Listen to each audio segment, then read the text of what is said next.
Like, so I was making, you know, right out of high school, I'm making $38 an hour. You know, I had like $15,000 saved up in the bank. And this is February 2002.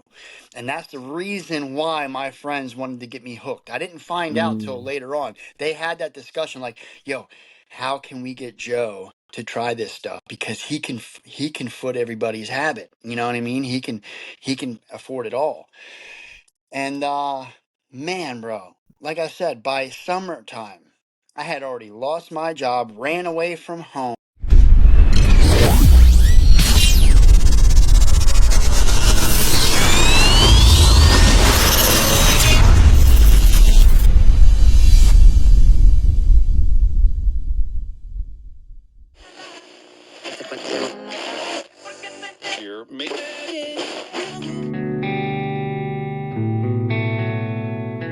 So I'm cutting the brakes, and I'm picking up the pace as my mind starts to race, and I'm trying to erase all the negative things I can't change, but my brain is all over the place, and really I just want to stand still. I just want to live my life without them forcing me to take a pill. I don't really understand how I'm supposed to be a man in this land if I can't even handle. All right, we live. All right, what is going on, everybody? Welcome to another episode of the Blaklist Podcast. If you are tuning in with us for the very first time today, let me go ahead and introduce ourselves. First up, we got the one and only Jody Swaggy Matthews. And last but not least, my name is Jared Blaine. We normally have Brianna Elizabeth, but she is out tonight. But we are the Blaklist Podcast. And today's guest, I'm very, very excited for, is a musician, a motivational speaker, recovery advocate. He's got, I looked at the Spotify, he's got like 60,000 monthly listeners on there. So, and the Nester Nation Facebook page is about 355,000. He made the hit songs Anxiety and Story of an Addict. And ladies and gentlemen, the one and only Joenester. What's up, everyone? How y'all doing? I tried to give you a good intro. I appreciate that, man. I was listening to him like, man, is my page at 355,000 now? That's crazy, dude. It's been jumping recently, you know. I go on there and I make sure I try to do as much research as I can when I do these intros. So right I mean, on. you want to make sure that you know what you're talking about when you have. I've seen other podcasters, they go to introduce someone and they know nothing about the person.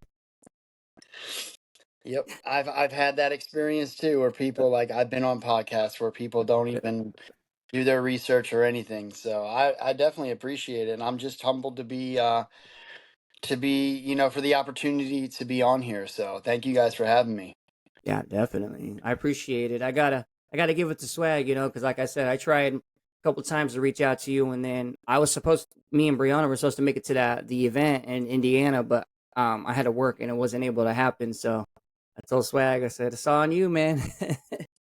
Yeah, what an awesome time, man, to finally get to meet him and meet all them guys, and then come to find out, man, just all regular people just like we are, man, and all good advocates in recovery doing their thing. And they got the one blessing to go with them is music, because like I was telling Joe, man, like we blare this music every morning, man. Story of an addict and demons and anxiety, man. Them guys are like, I was letting them know today, man, tonight was big, because your music and Felice's and Rare Breed, and it's just that's the music. That's the you guys were the artists from 3.5 years ago. So it's amazing to have you on tonight, buddy. Like I said, man, I'm just humbled and grateful for the opportunity, and like you said, man, at the end of the day, we're all just normal dudes, Our recovery comes first. Most importantly, God comes first, and it's funny, man. You never know what He has in store for your life, because I never anticipated or expected or even wanted any of this stuff. I just wanted to get clean and sober.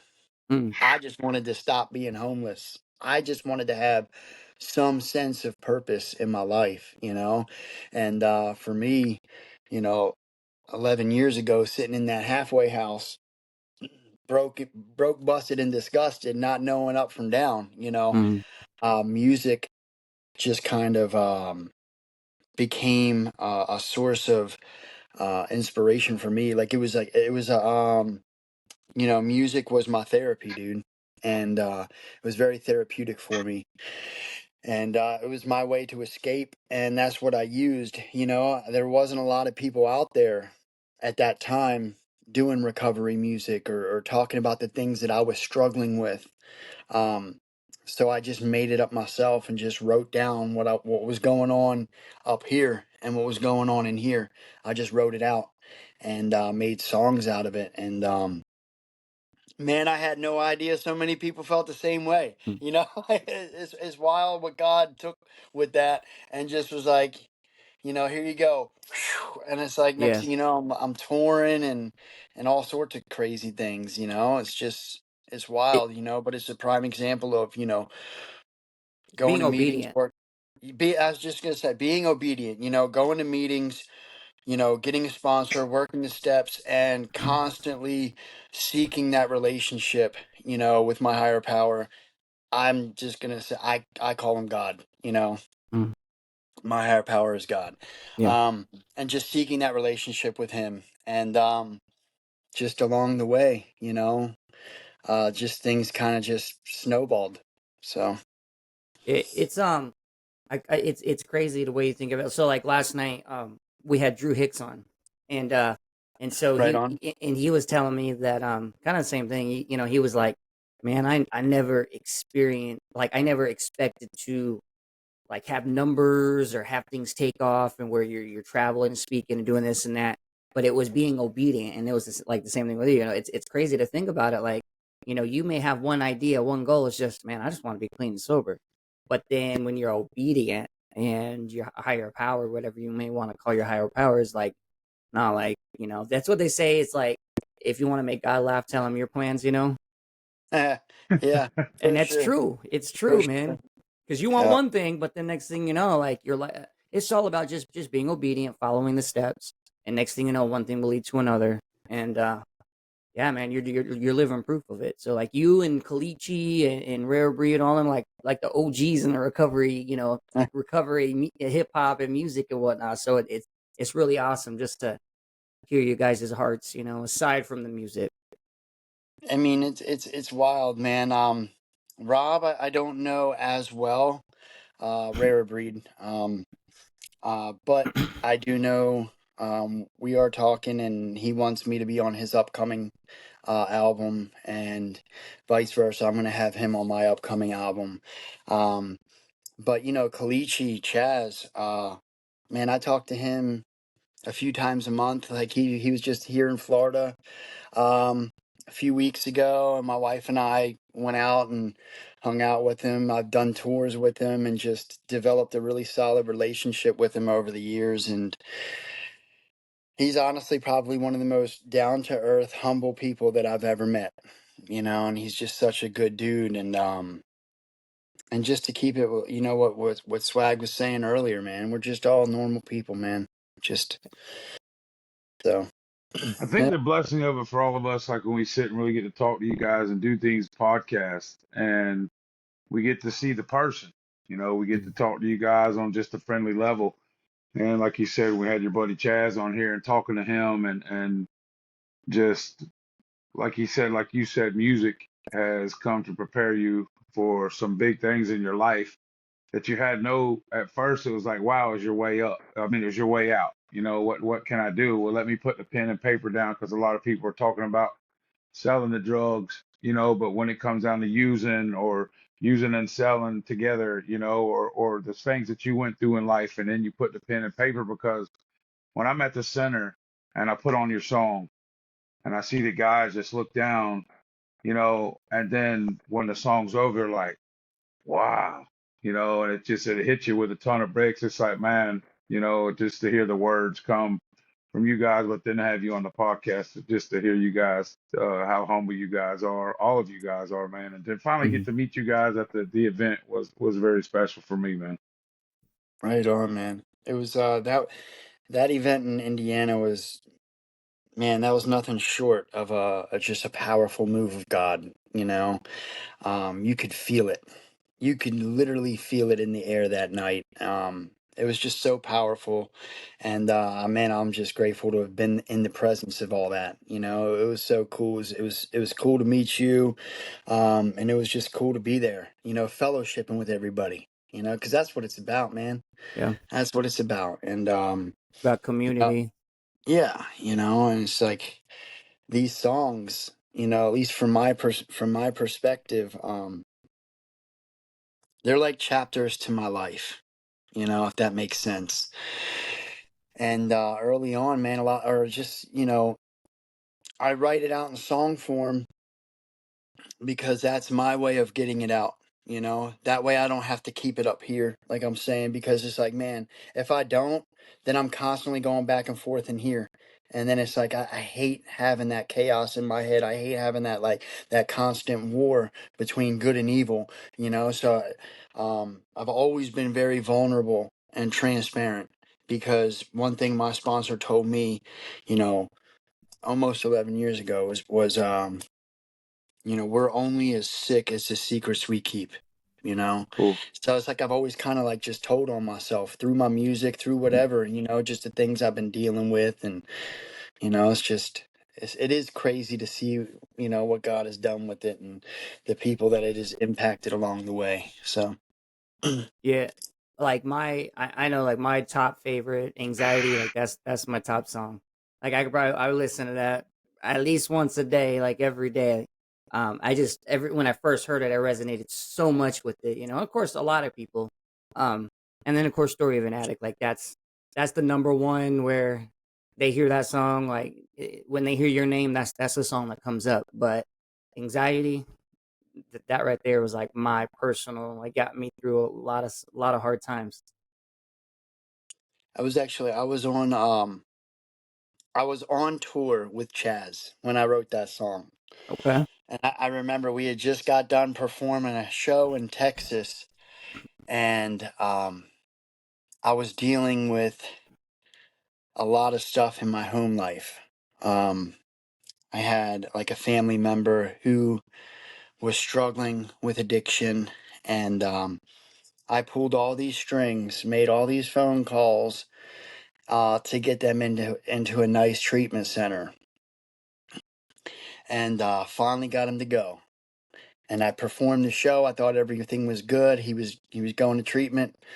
And then as soon as I get done performing the show, we get back on the tour bus, and he didn't even stay 2 hours. He just had left, Mm, And I was so upset, man, but I knew the things that he was dealing with. I know he suffers from anxiety. I know he suffers from, a lot of other things, because a lot of times addiction is tied in with mental health, Um, and yeah, man, we left that show and we were going somewhere else. We stopped at a gas station at one of those truck stops for the night. And man, I was just feeling it. And I sat out on the back of the tour bus and wrote it in like an hour.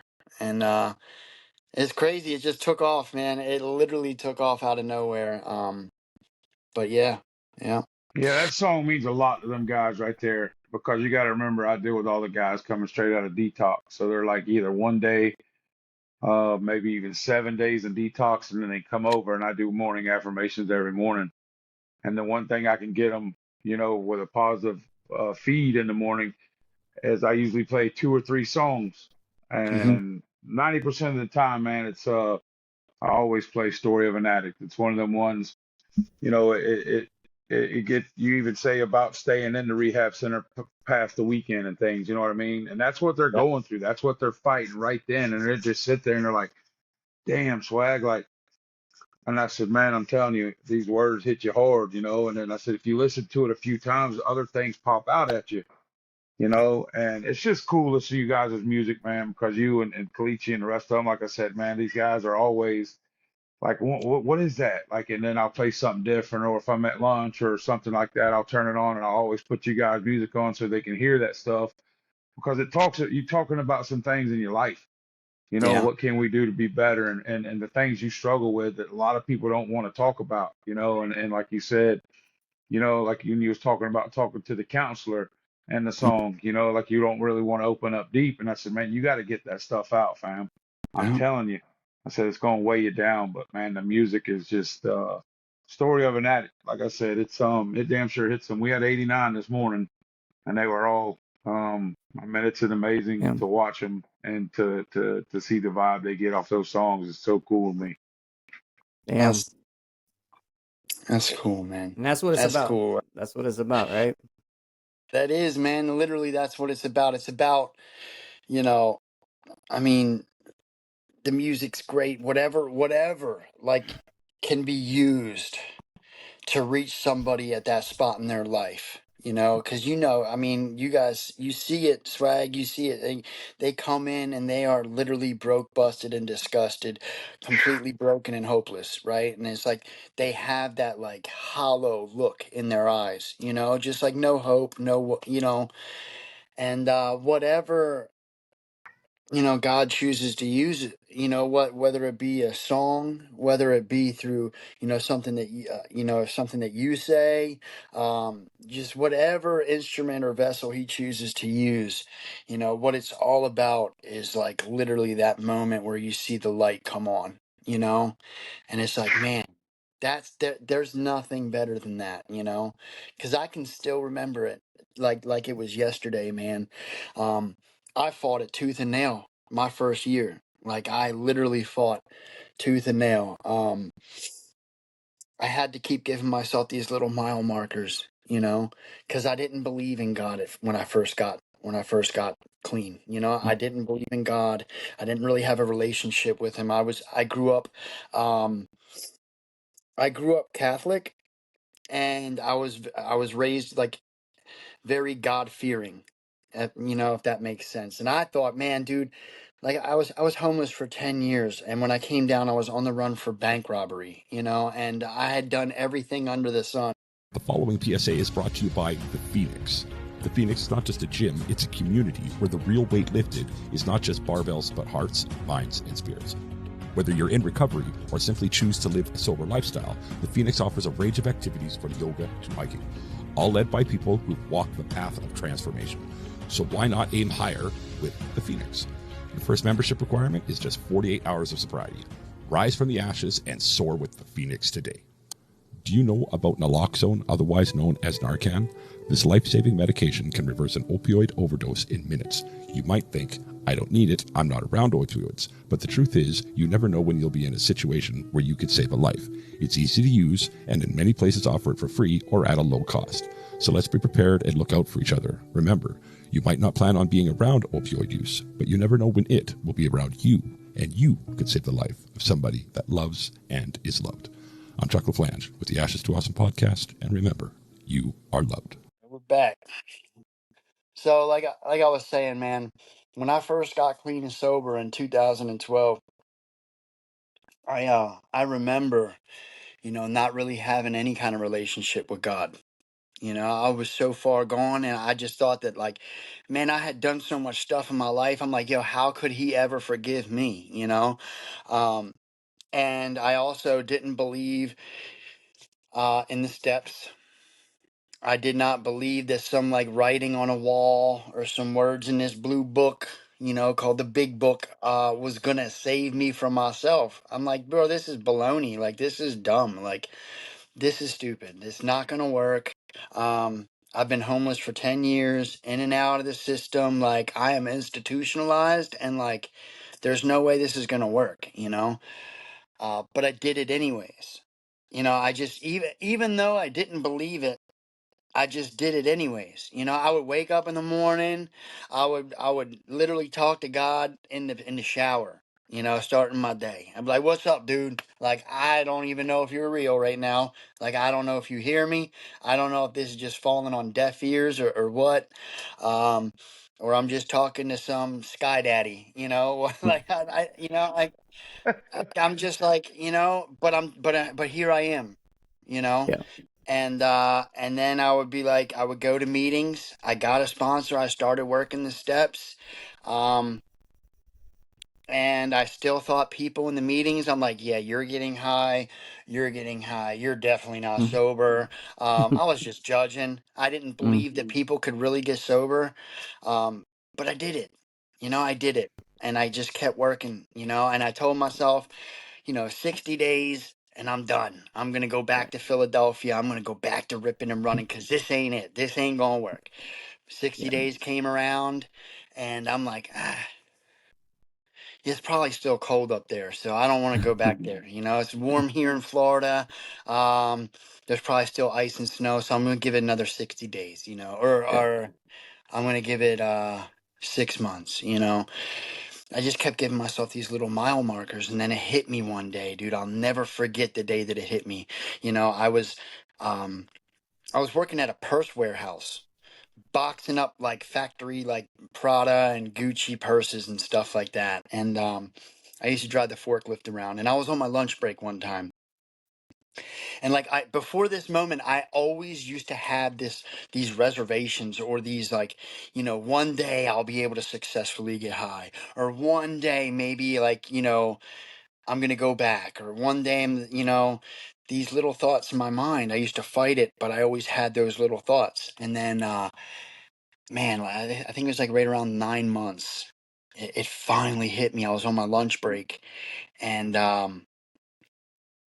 I remember talking to one of my buddies from the halfway house on the phone, and then I'm like, bro, I actually have a cell phone in my name that I've had longer than a month, because most of the times I would just sell my cell phones, I never kept them. And I'm like, I have a cell phone in my name. I have a roof over my head. I'm not waking up dope sick. I actually have money in my pocket. People respect me. People like actually like me. And man, it's just like, I'm like, bro, like my life is good today, and I'm actually genuinely happy without any kind of drugs or alcohol. And it hit me like, man, not only like do I, not have to do those things ever again, but I don't want to. Yeah. Like, I don't want to. And at that moment, it's like, man, I realized, man, like these stupid steps work. This big book works. Yeah, that was the It was main trying. thing for me, Joe. Was like when like you said, bro, I would be like, I didn't understand it, so I'd be in there judging, and then he would say, "Man, listen to the message and not the messenger," and I'm like, I can't even listen to the message because I know Buddy's not 30 years sober. There's no way you act like that and be 30 years sober. And then the main thing at the beginning that used to get me was at the very end when they would say, hey, if it works, keep coming back.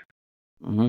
And then I would tell myself, there's got to be something here that some one day it's going to click, because why are they still coming back here? Hmm. What is in here that I need that I have to have, And like I said, it was like that said one day it was like boom and it hit. And I'm like, man, holy smokes, like because I knew my higher power all along. I had God shots all the time. And then the old school told me that day, it's like, man, why you keep teeter-tottering the fence? You ain't doing nothing but hurting your groin. And I'm like, you know what I mean? He's like, dude, just sit down on the fence. You're going to hurt yourself. And I'm like, man. And then it just clicked, And then I said, man, well, let me start doing some of the steps. Let me start doing some of the work. Let me see. And I tell you at the beginning, man, I tell you what helped me. And it still does, but I keep my cup overflowing as service work, like helping others, doing something for somebody else and watching their face. I mean, I've always had that type of passion, even though selling drugs and doing drugs, like I always wanted to see somebody smile. And it sounds cliche, but I did, you know what I mean? Like, I'm like, here, bro, I mean, your kids need food or something. Here, just take it, and Yeah. it's like, damn, but then you put it turns like tenfold on you, and you think, damn, man, how far did we come? And then today, at like almost 40 months sober, and you think, man, all this stuff that I prayed for to my higher power 3 years ago, and every time I'd go to throw the white towel in, he'd throw it back and say, man, right around the next corner, swag right around the next corner. And then I'm like, man, I wanted to work in recovery. Man, one day I wish I could meet some of these guys that sing these songs that mean so much to me. And boom, look, it's like bam, it's like it's a cliche. And then come and get to meet you guys there, Rare Breed, you, Kalichi, and finally get to meet Trav and Mike and all the guys that 2 and 3 years ago when I first got on the app, that's the first guys I ever really saw, and they kind of sucked me in with them, like, man, you got a good thing going on, swag, back home in Florida, and then up here in Detroit, Jared moves all the way from out west over to the East Coast, and it's like, damn, man, things happen for a reason. But it's Yeah. so cool watching everybody move. Absolutely, Yeah. man. Like it is. My first when I first got sober, I went in to celebrate recovery. That Hmm. was what I first started going in, and I was still, I was teeter tottering the fence too. Like it was one of those things where I went and like I'd go get high and then I go to CR, And of course, and you're sitting there like, man, nobody can tell you think you're slick, but in the end of the day, you know, I just had to constantly keep coming back. That was the biggest thing. It works if you work it, and keep coming back. And for me, keep coming back is what ended up slowly shaping my heart, my mind, and everything. Like, yo, like this is something that it's working. So, but we'll kind of change gears real quick. I know kind of we're talking about the whole sobriety, but let me ask you this: what age were you like when you had your first substance? Well, so I wasn't like the party type person growing up. I was raised, my grandparents and my dad raised me, and I got good grades throughout school, hung out with the same childhood friends throughout, all the way throughout school from the age of 6 all the way till I graduated. And we didn't really party. Might have tried I tried weed in like 8th grade, but it wasn't my thing. I Mm. might have done it like 5 times, throughout high school, you know. Just wasn't my thing, and same with drinking. I remember 9th grade, my neighbor across the street, my best friend Mark Arnold, his parents went away for the weekend, and we went over, and he was like, "Man, let's break into Dad's liquor cabinet and you know, let's get drunk." They do it all the time. We were just curious. And maybe it's because like how we did it, like my first time just completely turned me off of alcohol. But like Mhm. we took all these different types of alcohol and just started pouring them in a in a cup. Oh, And like, geez. bro, it was the worst thing. Just remember like literally regurgitating as soon as I swallowed it. It just came Mm. back up, and all I could think of was like, man, these like adults like this stuff. Like this is horrible, bro. Like you know, this is horrible. And yeah, man, I'd done it a few times throughout high school, and each time, like, I just had no desire for it. I was too focused on like skateboarding. I loved skateboarding. I was sponsored. I used to go to like competitions and stuff. Really?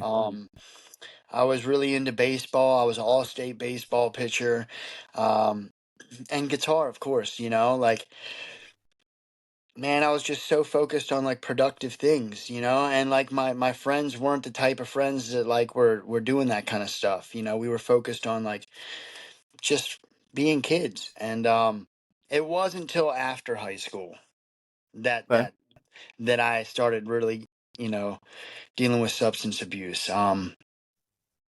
I joined a band right after high school, and we started getting some local recognition, and then started like traveling on the weekends and performing shows. And in this time when we started getting deeper into like the music scene, my friends that I had grown up with, known my whole life, they started, experimenting, with coke and stuff like that. And they ended up getting hooked. And slowly, but one day they offered it to me, and I'll never forget it because it changed my life forever. Um, it was a Friday in February of 2002. I just got done doing a show in Philly, and they called me out to the car afterwards, and they offered me crack. And like, here's this kid like who like I said, I might have smoked weed like 5 times, might have drank a handful of times, like it wasn't my thing. And then it's just like, oh, here's crack. You want to try crack? And I'm like, all I'm picturing is Pookie off New Jack City. I'm like, bro, like, I'm thinking about homeless people missing their teeth, pushing the shopping carts of like soda cans across the street, Um, Right. and I'm just picturing like just wild and crazy stuff. But yet here, these are my best friends, bro. Like these are my best friends. I know them. I've grown up with them. They have the house, they have the family, they have the car, they have the job. And I'm like, and I started playing with that game in my head, that war that I was talking about. Like, man, it's bad, it's this, it's that. And I'm like, is it really that bad? Is it like, or is it just something that it's illegal? So of course they have to tell you it's bad and not to do it. So my friend just told me like, just try it, dude. If you don't like it, you don't have to do it again. And that made sense to me, right? That made sense. I tried weed before, wasn't my thing. I had tried alcohol, wasn't my thing. So it's like, all right, I'll try it. And bro, for some reason, like when those chemicals hit my bloodstream, like it was like this is how bad it was. I literally looked at my friend and I grabbed him and I said, I'm addicted.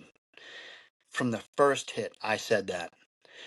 And it flipped a switch, man. It literally flipped a switch. And that was in February.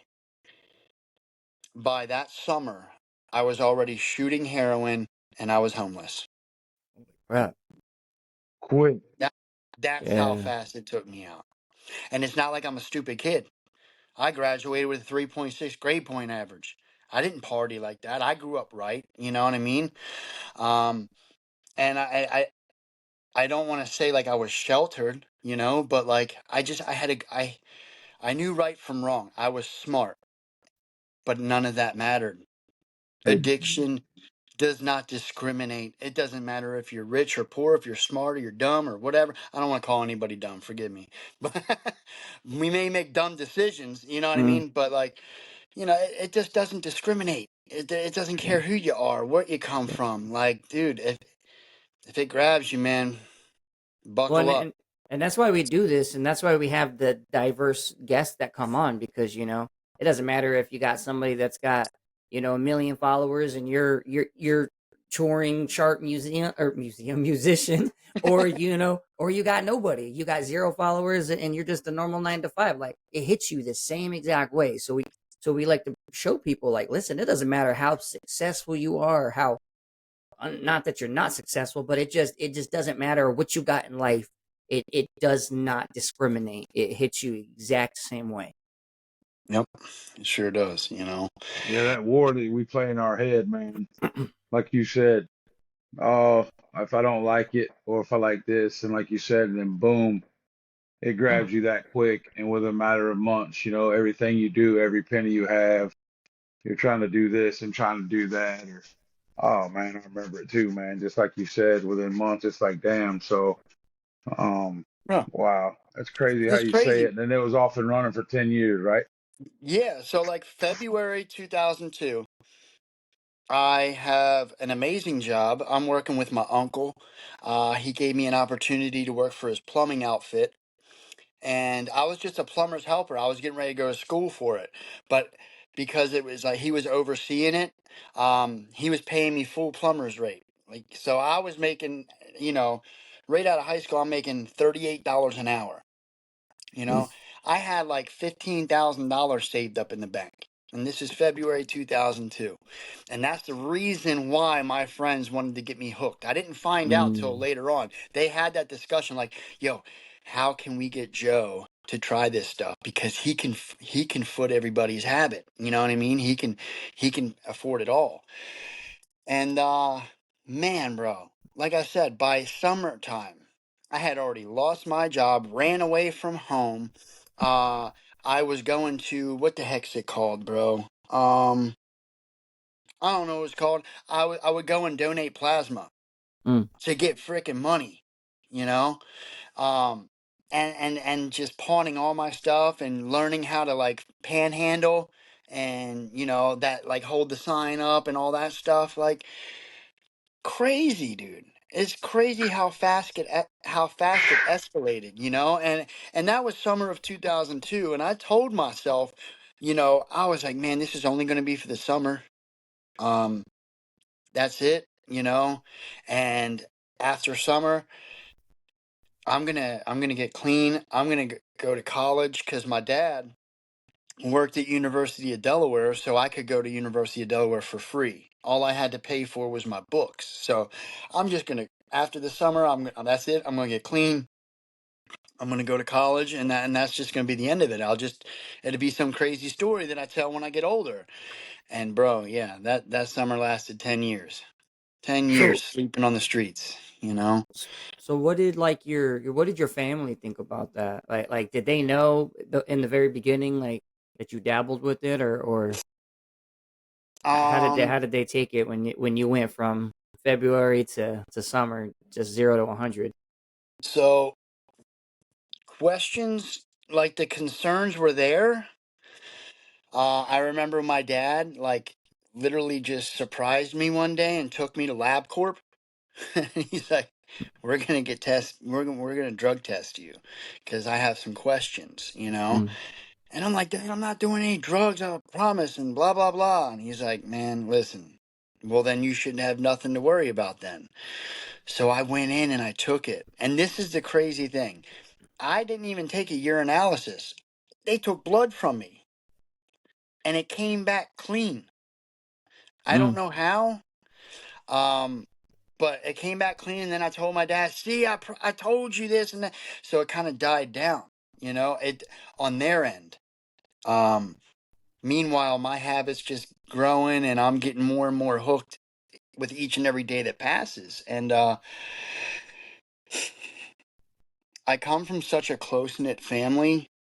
Like, I mean, we celebrated every holiday together. We celebrated birthdays. Like, the whole family would get together. All the aunts and uncles, you know, Christmas time, we would all sit around in a circle, open up gifts one at a time, and just a solid family, bro. A very loving, solid family. And when I started having the urges to steal from them and to rob them, I knew, like, I'm like, bro, I can't stay here anymore. You know, um, and I didn't want to steal from them. I didn't want to rob from them. I loved them, but like I said, I know it broke your heart the day I started using drugs. I'm sorry that your love for me was never quite enough. You know what I mean? Like, I, I didn't want to steal from them, but at the same time, I didn't want to stop getting high either. So I literally packed a book bag and ran away. I ran away. You know, I know if I would have went to them, they would have got me help instantly. You know what I mean? And later on down the road, they did. They did try to take me to rehab. They did try to take me. You know, but I always ran away. You know, after about a weekend. You know, you know, That's why that and song means and hits so much to them guys, Joe. I ain't on everything. You should see their face, man. Some of them got tears. Some of them are like, wow. Like, I mean, that song really does hit them because everything in that song you're talking about right now, you lived, and they are yep. living it right now. You know, it's just like I said, man. These songs are like chapters to my life. You know, and I'm just grateful that God has blessed me with the ability to put in words what so many can't. You know, um, What but go ahead. what were like what situation? What made you like decide to write that song right then and there? Story of an Addict.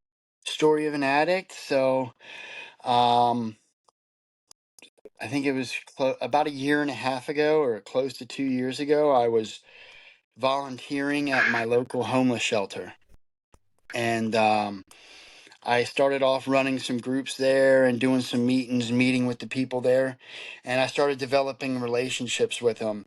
And then I ended up taking a job there and working as a shelter coordinator in the homeless section. And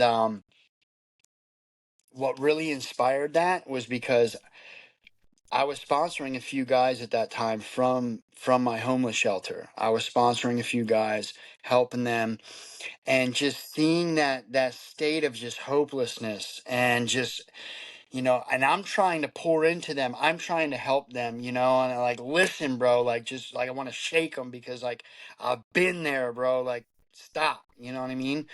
But there's nothing you can do, you know. So I kind of went back and internalized it and put myself back in their shoes, because I was watching them going in and out and watching them suffer and struggle the way they were. And I remember sitting at my desk writing that song, like, just, you know, while I was at work, you know, trying to mentor these people and trying to help them. So, yeah. Yeah, like Swag says that every single word hits so damn hard. Just Man, it's because amazing watching these guys come through. and they hear that song, because it is one of the main ones that I play every day, and then what's really cool is they always come in and they'll say, Swag, can you put the song on? Like, say if I'm in there or I'm in the cafeteria by the radio, a few of them will walk in and say, hey man, can we just barely, because they know we're not supposed to listen to it. Hey, can you turn it on just so I can hear that song real quick? And you know, of course I let them listen to it because you know what it does for them. It just puts something into them to say, hey man, if you get out all that baggage and you understand that, hey, you can do it, and tell yourself daily affirmations, I'm worth it. I can do this. Because we at the end of every affirmation, man, I have a sound off with the guys. It says, I can, I will be better today. Woo! Because I'm always doing the Ric Flair thing, Yeah. and I said, that's what you got to tell yourself. And man, and there's 89 in there today. And I tell you, when we sound off, man, they almost blow the glass out. And then they're like, and I explained to them that Joe and you guys that are singing and things like that, man, their words and their songs, they've lived these lives. So what you're hearing is a true life story. It's a true reality life story, you know. So just think, hey, the man singing the song and rapping and singing and picking the guitar and doing his thing. We're all one. We all went through what you're going through. And like you said, you just want to grab them and be like, listen, if you I want to just get it. You almost got it, but you don't have it yet, but you're going to get it. You know what I mean? And that's Yeah. the hope and the drive and the faith, man, that the man upstairs gives us to keep pushing to make these guys get it, Yeah. Yeah. So 2002 turned into 10 years, right? Yep. So Yep. one summer just turned into 10 years. So what was finally like, what was the defining moment that you just, it clicked in your head to finally just say, I'm done? So that's another crazy story all in itself. So basically, like, I don't even want to say that a moment just clicked, because it didn't. It's God. It's purely God. Because, so like I said, I mean, I was homeless for 10 years, right? And my friends who had introduced me to the drugs, they ended up becoming homeless with me. And here we are, like, the three amigos, me, Jamie, and John. We're sleeping under what started off, we used to sleep on the side of this church downtown Wilmington, Delaware. And then, you know, we learned how to panhandle. We learned how to shoplift. We learned how to rob. We started getting into all this together. We even got locked up together, you know? And but slowly but surely, like, I remember the day that John woke up, and he was like, "Man, bro," he's like, "I can't do it anymore. I'm done," you know? And he left, and slowly but surely they all left, and they went to go get clean and sober or whatever. And I was just left by myself. And, years passed, and I'm just going deeper and deeper and deeper. And I got to the point where, like, I was so broken and hopeless that, like, I was a 3-time convicted felon, you know, and I was on the run for first-degree armed bank robbery, like, bro, I thought, like, my life was over. I had no purpose, no nothing. And, like, I knew I was either going to die with a needle in my arm, or I was going to die doing life in prison. Like, that's it, you know? And the saddest part about it all was I had accepted that, and I was okay with that. Like, I'm just gonna ride till the wheels fall off. You know what I mean? And when my ticket's punched, my ticket's punched. This is all from the choices that I made, and there's no way out. Because nobody around me was getting clean. Nobody around me was getting sober. Everyone was getting high. Everyone was dying. Everyone was going to prison. Like, that's just the lifestyle. I didn't think there was a way out. And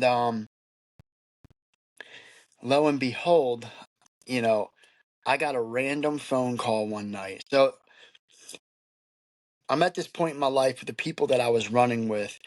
Like I said, we were robbing banks, and numerous banks, not just one. You know, we were getting away with it. And they had this crazy idea to rob a bank in this small town outside of Philadelphia. And it was next to a police station. And like, I'm like, bro, everything, like, you want to rob a bank in a small town next to a police station, you know? And everything about that just seemed wrong. You know, I'm like, bro, this is crazy. But I know myself. I know when the morning time comes and I wake up and that dope sickness kicks in, I'm going to do what I got to do, you know, to get my fix. But this is where God interceded. I get a random phone call that night, the night before I'm supposed to rob this bank with my friends. And it's my best friend. The same one who gave me my first hit of crack. The same one who gave me my first bag of dope. The same one that I grew up with. And the same one that said he couldn't do it anymore and he was leaving to go get clean. And I hadn't heard from him in 4 years. And I get this random phone call. I don't even know how he got my phone number. I thought he was either dead or in prison, really, honestly. But he was like, Joe, he's like, I heard how bad you're doing. And he's like, I feel partially responsible because, you know, I gave this stuff to you and kind of got you started on this stuff. But I'm in Florida. You know, I'm clean and I'm sober. And if you're feeling like how I was feeling, and everyone up there is just reminding you of getting high, everywhere you go, you have memories of getting high. And it's like, if you feel like there's no way out, I'm here to tell you that there is. And you can get clean, you can get sober. And if you're willing, I'll buy you a train ticket and get you down to Florida. I'll put you into treatment. I'll do whatever I have to do. And like, maybe like that's the moment where it clicked, you know? Because I did hear that little voice, you know, that like that. I thought it was intuition at first, but I really think it was God because like I heard that little voice saying like, man, you can continue doing what you've been doing and you're going to keep getting what you've been getting, or you can do something different, you know? And I just felt it in my soul. Like, this is your ticket, bro. Like, this is your chance to get away. And if you don't, you might not make it. So the next morning, I was on a 26-hour train ride down to South Florida with nothing but the clothes on my back. I had no idea where I was going, what I was doing. I'm sitting there telling little old ladies on the train, I'm getting clean, I'm going to Florida. Had like 3 teeth in my mouth. I was probably scaring them ladies half to death, you know? But like, bro, that day, the people that I used to rob them banks with, they robbed that bank and they got on a high-speed car chase across state lines. Mm. They got caught with the guns, they got caught with the money, they got caught with the dope. And I was already a 3-time convicted felon. So if I would have been in that car, You've been done. yeah, nobody would have known who Joenester was. You know? But that's the type of God that we serve, man. Like, that's Wow. his grace, bro. You know? So And it's that's why it's crazy, bro. Like, to think about it, to each their own on what they want to believe in, whatever higher power they want to believe. Like, I'm my higher power is God. You know, but the way I look at it, bro, is it's just like, how can you look at us and the situations we've been through and the outs that we've been given and not believe that there's something greater than ourselves?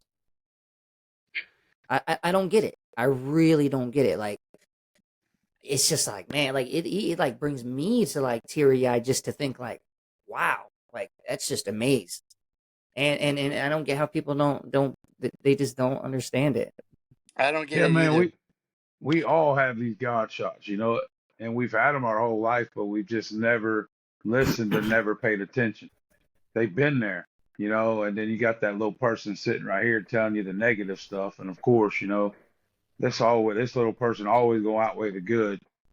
But like today, man, like when you sit and think about your story, and you think about, you know, like I tell them, a big thing of mine is I didn't lose my life.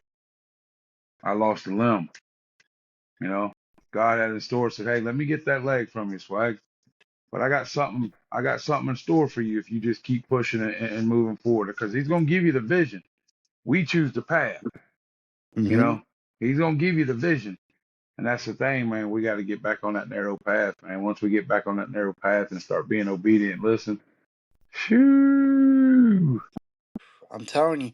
And what you said, just kind of like my theme for the week that I've been talking about is Psalms 119, verse 71. And you said this, you just said, I didn't lose my life, I lost a limb, Psalms 119, verse 71 says, I am thankful that I have been afflicted. Because of that, I have come to know your statutes, So, like, it's just like, man.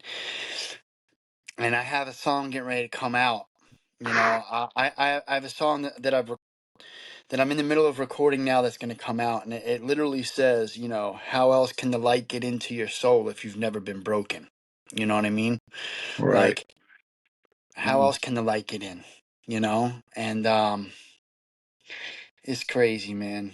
It's crazy. Everything does happen for, a purpose. No matter what happens, like God can turn it around for the good. And, I understand there's like I said, I didn't really believe in God too much when I first got sober. I didn't have any relationship with him, and it's enhanced and it's grown over the years to the point where I can't deny it. And I almost feel, compelled, to share it, to spread that message of hope, that, I firmly believe that God is real. There is a creator. And even if you don't believe it, man, just believe that we believe, and if you're struggling with it and you're more based on scientific facts and things like that, well, let me tell you this scientific fact. It's proven, right? We're energy, right? We're just walking, talking balls of energy, right? It's a scientific fact that energy never dies. Never.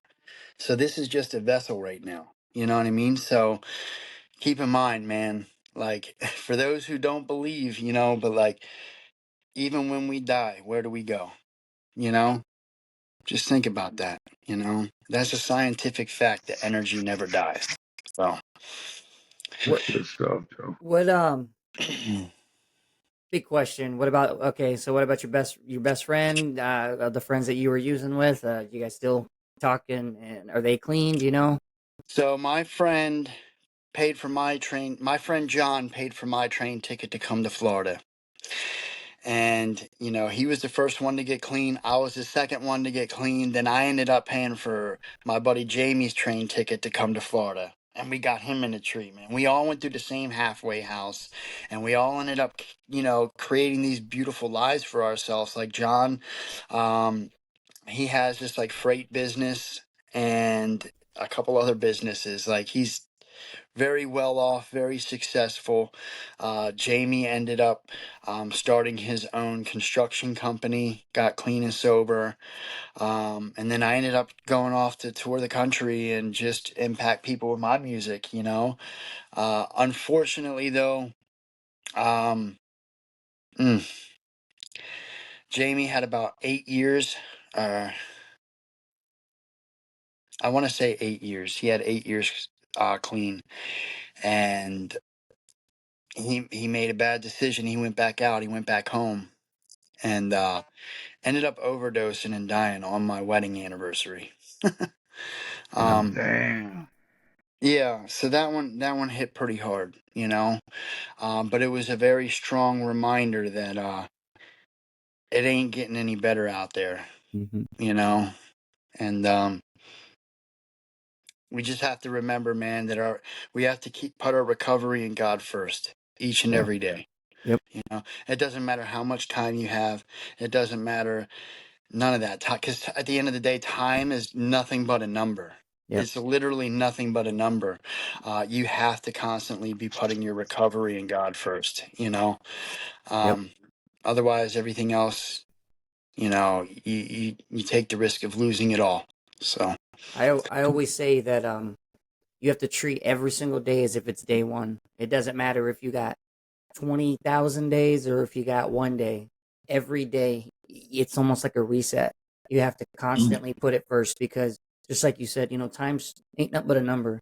I got 5 years.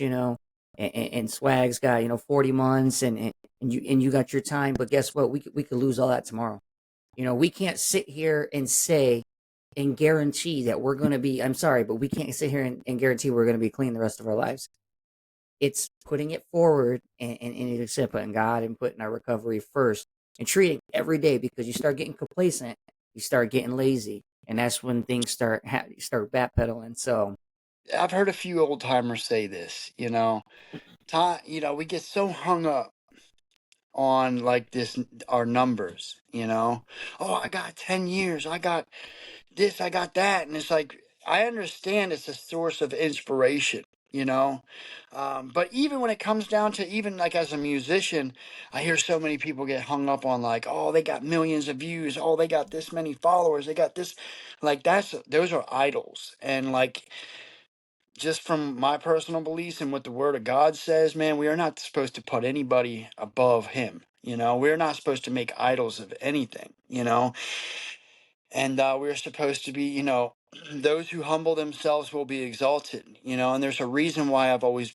been like very transparent and vulnerable, because I try to keep that sense of humility, and there's something that I've heard a few old timers say, when people want to ask them like, oh, how much clean time you got, how much, it's like, man, all they say is, I have today. I have today, because at the end of the day, like that's really what matters, what quality of life are you living today? That's How it. is your relationship with God today? And I think that is the most important thing. So, no, I agree, and that's definitely something that it's on point. So we just yeah, got today. That's it. So that's it. dude, you gotta, man. I appreciate you coming on, man. You definitely got a story, and you definitely, I think you're fulfilling your calling in life. Uh, It's so cool, and just to, again, just to be able just to hear your story on a non music level, just right here, right in front of us. So I think it's awesome, bro. like I said, man, I'm grateful to be on here, and just to have the opportunity to share it. And I pray and hope that somebody is inspired and impacted by it, So, Yeah. Not only your words tonight, man, help them, Joe, but like I said, man, your words and sharing your story. But like I said, buddy, I've been blessed being able to work at a recovery center. It's been one of my life missions since I got sober. But to get up there in front of 85 to like today's 89 guys, man, and put your music on and watch the realness come out. You should be very proud, man, of what you got going on in your life, what you've done in your life, where you come from, and where you're at today, and just how your music is touching people's lives, man. And like I said, bro, your music is one of the top ones that I play every day, and even for myself in my car, because I have an hour ride to work, and I always put on Demons and Anxiety and that music to get me ready in the morning, and then I love listening to Eric Thomas and Inky Johnson and motivation and stuff like that after I get the music, and then I break it down to like old Waymaker and then Rescue Story from Zach Williams and stuff like that, man. That's the type of stuff that gets my mind right and my heart right, just staying humble, man. I just want to thank you so much, bro. You mean the world to me. And like I said, man, I can't wait to see you again. And I really appreciate you coming on tonight, man. absolutely, man. I appreciate y'all, brothers.